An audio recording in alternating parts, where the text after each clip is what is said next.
Students खुलासा के ये जो अहम नुकात मैंने लिखे हैं आप भी इन्हें नोट कर लें और इसी के मुताबिक आपने खुलासा जो है वो लिखना है और अपनी बुक में से ही आपने खुलासा करना है। स्टार्टिंग और एंडिंग का आपको पता है, मैं आपको थोड़ा सा समझा देती हूँ। मुसलमानों ने हमेशा रवादारी को अपना शेवा बनाया है, लेकिन जब कुफ्र और हाथ गलबा हासिल करना चाहता है तो मुसलमान इसके मुकाबले के लिए डट जाता है। मुगलिया सल्तनत के ज़वाल के बाद सुल्तान टीपू ने हिंदुओं और अंग्रेज़ों का मुकाबला किया।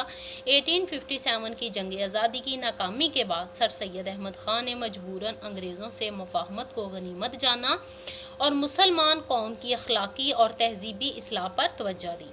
उन्होंने मुसलमानों को कांग्रेस से अलग रहने का मशवरा दिया। नवाब वक़ारुल मलिक ने मुसलमानों के हुकूक़ के तहफ़्फ़ुज़ के लिए मुस्लिम लीग के नाम से एक अलग तंजीम की बुनियाद रखी। पहली जंग अज़ीम के ख़ात्मे के बाद अंग्रेज़ों ने अपने वादों के बरखिलाफ तुर्की के टुकड़े टुकड़े कर दिए तो हिंदुस्तान के मुसलमानों में बेचैनी की लहर दौड़ गई।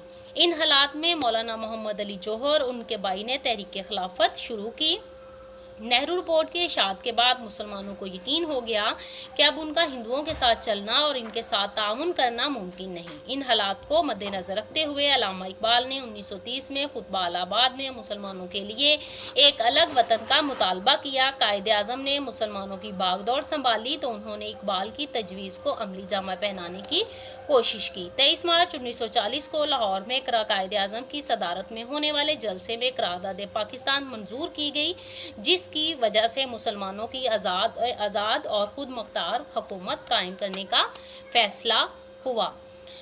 तो आप स्टूडेंट्स इन्हीं पैराग्राफ को देखते हुए खुलासा जो है वो कंप्लीट करेंगे। आप देखें कि इस तरह से यहाँ से आप स्टार्ट करेंगे, ये पैराग्राफ आप लिख लेंगे, उसके बाद शाह वली अल्लाह के बारे में लिखेंगे और उसके बाद यहाँ से ये जो कायदे आज़म अल्लामा इकबाल ने खुतबा पेश किया ये लिखेंगे। इसके अलावा ये जो पॉइंट्स मैंने हाईलाइट किए हुए हैं इनको आप लिखेंगे और उसके बाद ये कौमियत की बुनियाद, यहाँ से ये वाला मुसलमानों का ये पैराग्राफ आप लिखेंगे। उसके बाद मकसद पाकिस्तान ये पैराग्राफ लिखेंगे और उसके बाद यहाँ से ये जो पैराग्राफ जिसकी मैंने तशरीह की है इसको आप अपने अल्फाज में लिखेंगे और आखिर में इस पैराग्राफ को आप